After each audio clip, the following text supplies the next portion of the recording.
तो गांधी जी का सबसे बड़ा मार्वेलस जो बयान है वो एक ही लाइन का है, जो कि उसको देख करके सारी दुनिया हक्का बक्का हो गई और वो सरकार भी उस पर स्तंभित हो गया। गांधी जी ने कहा कि भारतवर्ष के में पैदा हुए हर एक नागरिक को अपने देश के कोने कोने में जाने का अधिकार है, और इसी मूल उद्देश्य को लेकर के मैं यहाँ आया हूँ। मैं यहाँ कोई आंदोलन करने नहीं आया हूँ, मैं वस्तुस्थिति को जानने के लिए आया हूँ, और वस्तुस्थिति को जानने के लिए मैं सारे लोगों से मिलना चाहता हूँ। चंपारण का वो दिन मेरे जीवन में कभी न भूलने जैसा था। याद रहे कि चंपारण में मुझे कोई पहचानता न था, अतएव यह कहने में अतिशयोक्ति नहीं बल्कि अक्षरशः सत्य है कि इस कारण मैं वहाँ ईश्वर का, अहिंसा का और सत्य का साक्षात्कार किया। चंपारण ने मुझे सारे हिंदुस्तान में जाहिर किया। इसके पहले तो कोई जानता भी न था। 20 साल अफ्रीका में रहने के कारण मैं हबशी बन गया था। उसके बाद मैं चंपारण आया और सारा हिंदुस्तान जाग उठा। ये है शब्द महात्मा गांधी के। बापू 15 अप्रैल 1917 को पहुंचते हैं मोतिहारी चंपारण में।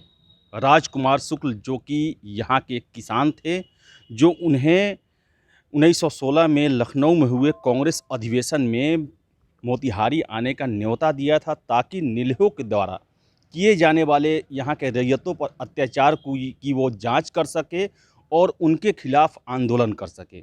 गांधी जी 15 अप्रैल को मोतिहारी पहुँचते हैं। एक बहुत बड़ी जनसमूह जो है उनका स्वागत करती है। स्टेशन पर एक आस में उनका इंतज़ार करती है और माल्यार्पण करती है और खुशी से झूम उठती है। उन्हें विश्वास था कि ये वो मसीहा आया है, ये वो महात्मा है जो कि ये उनके सारे दुख दर्द को ख़त्म कर देगा और अंग्रेज़ी सरकार का जो दमन है उसको कम कर देगा, नील की खेती बंद करवा देगा, तिनकठिया सिस्टम बंद करवा देगा। और ऐसा हुआ भी। गांधी जी मोतिहारी पहुंचते हैं और यहाँ के इलाकों में जांच करते हैं और यहीं पर पहला अपना पाठशाला जो है बुनियादी पाठशाला बड़हड़वा लखनसेन में स्थापित करते हैं, जहां बापू 6 महीना 13 दिन रहते हैं और उनके पुत्र देवदास गांधी भी उस पाठशाला में पढ़ाते हैं। तो गांधी जी का जो जुड़ाव है मोतिहारी से काफ़ी ज़्यादा है और उन्होंने खुद कहा कि मोतिहारी चंपारण आने से पहले जो है उन्हें कोई नहीं जानता था, लेकिन उनके चंपारण आने के बाद हिंदुस्तान जाग उठा।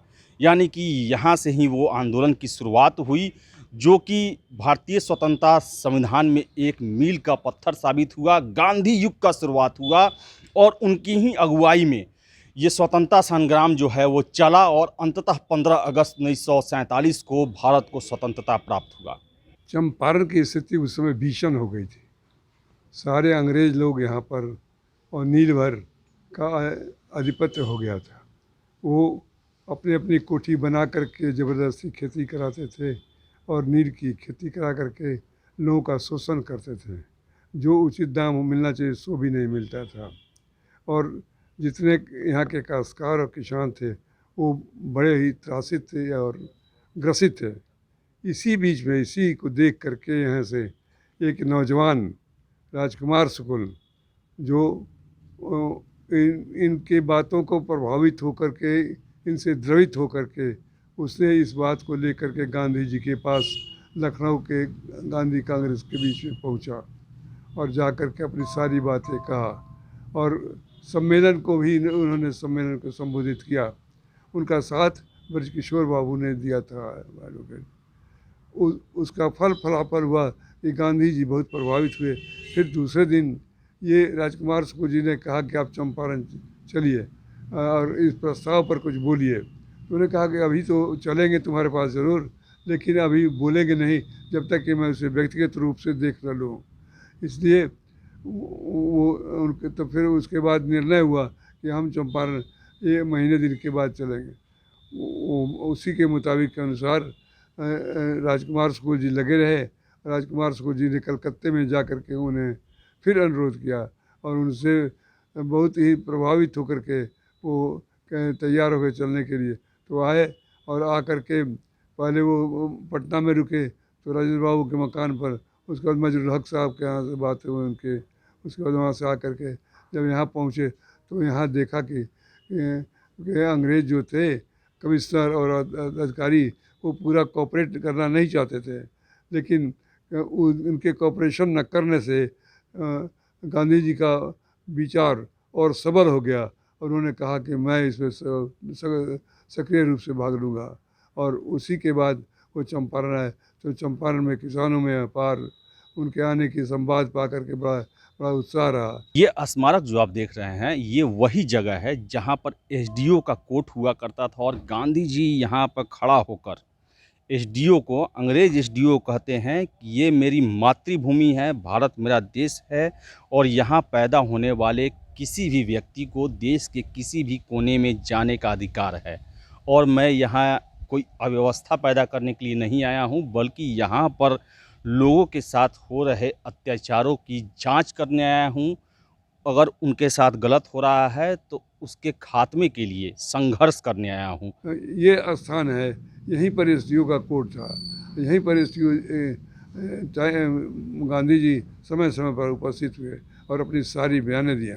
आपको अभी जो हम लोगों ने वहाँ पर दो चीज़ अंकित कर दिया है जो आप देखने को मिलेगा आपको।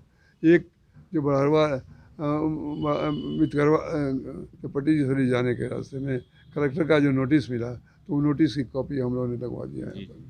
उसके बाद एसडीओ के कोर्ट में जो उन्होंने बयान दिया, तो गांधी जी का सबसे बड़ा मार्वेलस जो बयान है वो एक ही लाइन का है, जो कि उसको देख करके सारी दुनिया हक्का बक्का हो गई और सरकार भी उस पर स्तंभित हो गया।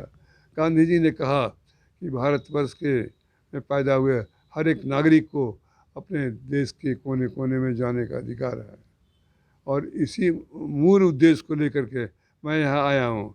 मैं यहाँ कोई आंदोलन करने नहीं आया हूँ, मैं वस्तुस्थिति को जानने के लिए आया हूँ और वस्तुस्थिति को जानने के लिए मैं सारे लोगों से मिलना चाहता हूँ और मेरी कोई मंशा नहीं है। इस पर वो जो है सरकार बहुत द्रवित हो गई और सरकार ने सोचा कि भाई इस आदमी तो अजब आदमी है, ये आदमी इतना बड़ा आंदोलन लेकर के चलता है लेकिन वो करता नहीं। तो वो सारी बयानें इसी सामने स्तंभ के सामने हुआ। और यही बातें जो हैं हमारे संविधान में भी रखी गई है। आपको जो मौलिक अधिकार है इसमें कहा गया है कि हम देश का कोई भी वासी पूरे देश में कहीं भी जा सकता है, रह सकता है, घूम सकता है, बिजनेस व्यापार अपनी जीविका चलाने के लिए कोई भी कार्य कर सकता है। तो ये है मोतिहारी का गांधी स्मारक, जहाँ पर गांधी जी जो थे इसी जगह पे एसडीएम का कोर्ट हुआ करता था और गांधी जी जो है इनकी यहीं पर सुनवाई हुआ करती थी। और जैसा कि ब्रजकिशोर बाबू ने बताया कि कैसे गांधी जी जो थे रोज़ इस जगह पे आया करते थे, डेली वो आया करते थे इस जगह पे और अपनी हाजिरी लगाया करते थे। और उनके जज्बे और कॉन्फिडेंस और सत्यता के सामने ब्रिटिश सरकार जो है झुक गई और बिना कोई चार्ज लगाए हुए, बिना कोई सज़ा दिए हुए अपना केस वापस भी कर लिया।